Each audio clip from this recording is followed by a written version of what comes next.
Welcome to the Full Nielsen. Today I'm going to be comparing three of the most popular bipods on the market. Here on the table I have an Accu-Tac SR5 bipod.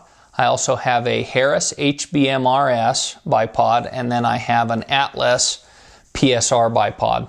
I'm going to begin with the prices and the weight of each of these bipods, and then I'm going to go ahead and proceed to talk about them individually. So the Accu-Tac SR5 comes to market at approximately $280 to $290 for the latest generation. This is the Generation 1 bipod, and they've made some changes. I'll be talking about that. And this bipod weighs 1 pound 4 ounces. The Harris HBMRS is $120 to $130, and it weighs 13.5 pounds. Now this bipod, I have a quick detach lever on it, American Defense quick detach lever, and then I also have this pod lock here on the back, and that's going to add a fair amount to the price. You're looking at about $70 for the quick detach, and then like $20 for that pod lock, $20, $30 something for that pod lock on the back of the Harris bipod. So total, if you have it configured the way I've got mine configured, you're looking at more like $220 as opposed to $120 to $130. So that's worth mentioning because some of these come with the quick detach lever already on them and stuff like that, and so that's why I'm mentioning that. Now the Atlas bipod, Atlas PSR here weighs 13.5 ounces, and it comes to market at approximately $330. So I'm going to start off talking about this Accu-Tac, what I like and don't like about it. As far as the things that I like, it's intuitive to use. You just pull the bipod legs out like this to be able to adjust it, and when you let go, the spring just pulls it back up. If you look at the back here, you can see there's grooves machined in here, and this portion of the leg interfaces with those, so you just pull it out and let it drop in, and it goes into place. Anyway, so that's relatively intuitive to use. In my opinion, I actually prefer, I mean, it's not too bad. You have to pull on it, and on a rifle it's a little bit easier, but I do prefer Atlas's method of just pressing a button and just swinging it. You don't have to really pull on the thing to do that. That's a minor complaint. Both of them are functional. I just prefer that design in terms of fine-tuning the legs.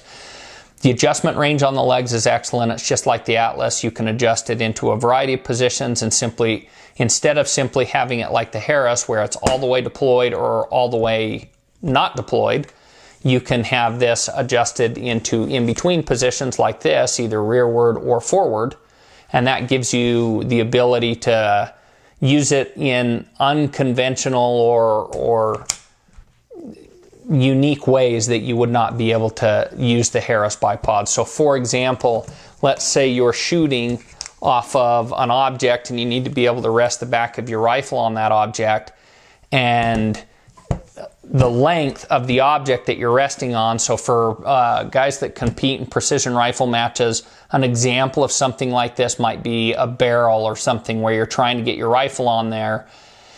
If the thing that you're resting the rifle on is not long enough, you may end up with a situation where your bipod, let's say my arm is the end of the object, is hanging off here in order for your rear bag or the rear of your rifle to be supported in any meaningful way. Whereas if you take something like an Accu-Tac or an Atlas, you can put the legs backwards and have the rifle sticking out, and the attachment point is in the same place, and yet you're able to cheat that backwards to rest the rifle on a shorter object in a way that you can't do with a Harris bipod. So that's neat. It has great adjustment range. It comes with a QD lever on it. The feet are easy to take off and put on. As far as adjusting the legs in and out, super simple, spring-loaded. You just pull them out like this, they lock into a groove, press the button, and they snap right back into place. So that's pretty much how this bipod functions, and that's a lot of the things that I like about it. Now, as far as some of my complaints with them, none of these things are major. It's a great bipod, but they're just some things that I noticed. If you take this, well, there's one more thing I want to mention that I like about this bipod before I mention any of these gripes, and the other thing I like is because of the way the legs deploy, if you mount this on the end of your rifle and then you go to move your rifle, twist it side to side, or you go to pull your rifle rearward back in your shoulder, even if you have a really heavy rifle, there's no danger of the legs collapsing the way there is on the Harris. Both the Atlas and the Accutac share that design characteristic, which is the legs do not move forward or aft when they're deployed. So if you need to move around with the rifle on the ground, scoot your body around to be able to manipulate things, you can do that without fear of the legs collapsing. So I like that too. Now, as far as things I don't like, I don't care for the adjustment knob being on the bottom like this. I prefer this pod lock where it's on the rear. It's more easily accessible when you're behind the rifle, and it's easier to really crank it down or manipulate it, in my opinion. So I prefer that design. The feet I have seen, I said they're easy to take on and off. I have had these feet, from dragging this backwards, actually had these feet rotate on me or start unscrewing themselves. I brought this up in a previous review video, and people just told me, well, put Loctite on it and all that. And that is a valid solution. You can do that. The thing I don't like about it is I prefer the design that Harris has and Atlas has. I think it's a better design. It's not such a halfway thing of, oh, we'll just put some Loctite on it. The Harris has roll pins. Now, this isn't great if you want to change your feet off a lot. Obviously, the threaded feet are going to be a lot nicer, but I like it just because it's not going anywhere. Once it's secured on there, they're on there, and they're not going to rotate on you. They're not going to back off. They're not going to anything. Not going to rotate on you, and then they rotate. No, that's not the feet actually rotating. That's just this mechanism that's allowed to rotate. But anyway, so then I've got with the Atlas, instead of them using a roll pin, they use a spring detent. You see that little detent? You depress that in order to change the feet off. And I've also noticed that they have a threaded hex head screw in there. I don't know if that's just on the PSR for anti-rotation. I don't know. I couldn't tell you about that. I don't know enough about that. So maybe it's a combination of the two. I prefer this type of design of you put those feet on. It might take you a little bit longer, but they're not going anywhere. Okay, they're not spinning off on you or anything like that. I prefer that over Accutac's approach of just threading them on.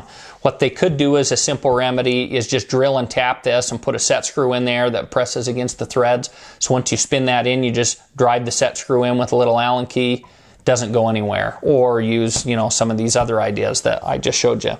So those are a couple of things I don't like. The last thing I don't like about this is I have found pieces of Picatinny rail that this would not fit on. And so what I had to do as a result, it would not get small enough to fit on it. So what I had to do as a result, I'm going to take this apart here in front of you, is I had to come in here and remove some material. You can see how that's all bright and shiny while the rest of this is painted. I took a file or a belt sander, I think it was belt sander, and I actually took quite a bit of material off of this to narrow this up so that it would then fit any of the Picatinny rail that I put it on. And that's what I did to remedy that. Now, I don't know if Accutac's aware of that. I don't know if they've done anything to try to address that themselves. But that's a solution I found to that problem. Let me thread this thing back on here real fast. Anyway, so that concludes my likes and dislikes with the Accutac. So we'll move on here to the Harris. So with the Harris bipod, what I like about it is it's lightweight.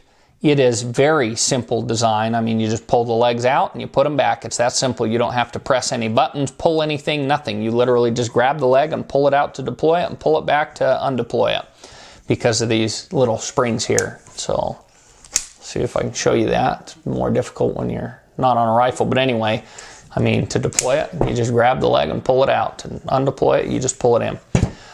So I like that about it. The spring-loaded legs, as far as adjusting for uneven terrain, isn't terrible. It's just got, what they did here is they put little springs at the base of the feet, and the springs don't do anything once you're to this point, but when it's completely compressed, when you press the button, the legs shoot out. So basically what you do is you say, okay, well, here's your terrain here. This represents the ground. You press the button, it goes to the closest notch, and then it locks. So that's the way they designed the legs to work on the Harris. So I like that it's lightweight. The cost of it being the most inexpensive of these bipods here, for a hunting rifle or anything that already has a sling stud on it, this, in my opinion, is probably going to be your best bet for the money in terms of the features and stuff that you get if you don't need the quick detach and some of that stuff. So I like the simplicity of it, and I like the weight of it. That's probably the two biggest things. Now, as far as things that I don't like, my biggest gripe with the Harris is not the in-between leg adjustments and stuff like that. I very rarely have found a situation where I actually make use of those extra adjustments, but it's the legs collapsing.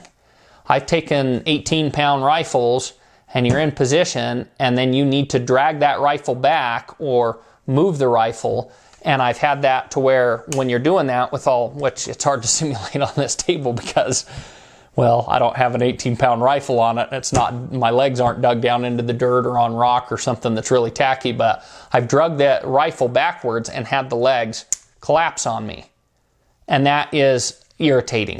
Like that bugs me. So that's my biggest gripe with the Harris, is I don't like that the legs can basically collapse on themselves when I go to pull the rifle backwards. Anyway, so yeah, I think that mostly does it for the pros and cons of the Harris. I did mention that I like the pod lock being on the back. Now, it doesn't come with that, but I do like that, you know, when you put one on there, it's not on the bottom adjustment like some of those. I really like the position of that. Now, as far as cons, it does not include a pod lock. I mentioned the legs collapsing, but then the last thing is it doesn't include a QD mount either. So if you want to attach it to certain things, it doesn't include that. Now, that could be a good thing, because if you don't need it, you're not paying all this extra money for something you're not going to use. But if you do need it, you know, by the time you add the cost of all that stuff in, you're getting pretty close to what some of these other bipods cost. Well, maybe not so close to this. You're still $100 under this one, but you're you know, $50 or something within an Accutac. Now, I'm going to go ahead and move on to the Atlas PSR bipod as far as the things that I like and don't like. The things that I like, it's lightweight. It is very solid and stable. When you pull this backward or forward or whatever, the legs, just like on the Accutac, are not going to collapse. They've got these little machined, I'm assuming steel notches machined into this, while the rest of this is aluminum, and in order to adjust it, you just press this button here. It moves this little pin out of the way, and then it drops back into place. So it's very similar to the way the grooves and everything are, the notches are on the Accutac bipod. So the adjustments are super smooth. I like that. I like how lightweight it is. I also like how robust it is. The range of adjustment is great, just like all of the things I mentioned about on the Accu-Tac SR5. It's got great range of adjustment. You can adjust it backwards, forwards, all kinds of positions in between, legs going whichever way. Anyway, so I like that about it. As far as the cons of it, it's expensive. It's the most expensive one here, $330. And in terms of just the sheer performance, I'm not sure that I'm really seeing that. And then the other cons are, people will show you online that when you tighten this lock wheel for the cant feature, so this is the cant here, that if you then take this bipod, and this bipod is being used to pan, that wheel, which it's not now, it's actually rotating with it. If I tighten this up, I can show you. So right now I'm turning this top, and the base is moving independently, and you can actually loosen this just by panning back and forth. It will actually loosen the cant on the bipod, which is kind of, I haven't noticed it a whole bunch. I've only had one time where I was moving back and forth a fair amount that I actually noticed it loosening some. Anyway, so that's kind of a minor annoyance or a minor gripe with it, not something super noticeable. And then the last thing is the fact that it pans at all. And I'm going to explain why I don't care for bipods that pan. You'll notice this does not pan, okay? So the SR5, if you want to pan, the whole bipod's going with the rifle. The Harris is the same story. There is no panning. There's a side-to-side cant, like this to cant your rifle for uneven terrain or whatever, but there is no panning like this feature where that turns on there. Now some people might say, well, I really like that, and I'll tell you why I don't like that. The reason I don't like that is because when you're shooting, I want these bipod legs to be loaded evenly. And if I got this going on, okay, if I got my bipod sitting like this and I go to put forward pressure on my rifle, drag that rifle back into my shoulder and then put forward pressure to load my bipod legs, with those legs all cross-eyed like that, the base is square so the rifle's going this way and this leg's out forward, the pressure on these legs is not going to be the same. And that's going to cause the rifle to, instead of recoiling directly back and the follow through and everything, it's going to screw some stuff up. And I'm not just telling you that as a possibility, I'm telling you I've seen that. So I don't care for that. I wish Atlas would just make one just like these other companies that has anti-cant but doesn't even have the possibility of the panning at all anyway. I don't know anybody who really uses that feature like that. Maybe somebody out there can chime in and tell me how much they use it and how meaningful that is, but I don't understand that. It creates the possibility for this to come loose a little bit, and I really don't like it when I go to drag my rifle or whatever. If I'm dragging my rifle to shoot to a different position, I want those legs and everything to move with the rifle, and then I want to be able to load the bipod up, and I want it to be square with the target. I do not want this moving independently of my legs. So that's my likes and dislikes of the Atlas bipod. All of these bipods are really good quality, and if you buy any of them, you're not going to be disappointed with whatever you decide on. I think you'll like any one of them. I started out with the Harris, then I bought the Accutac, and then just the other day I decided, you know, I'd really like to buy an Atlas PSR and throw that on my Christensen Arms MPR. I think it fits the gun really well. It's still nice and lightweight and all that kind of stuff. And I figured it'd give me the opportunity to try each of them out and hopefully give some of you guys out there some additional information who may only have one, or you may be trying to decide on any one of the three. Just give you some insight as to the pros and cons of each of them. So I hope you found that information helpful and informative. If you have any questions or comments, feel free to leave them in the comment section below. Thanks for watching and have a nice day.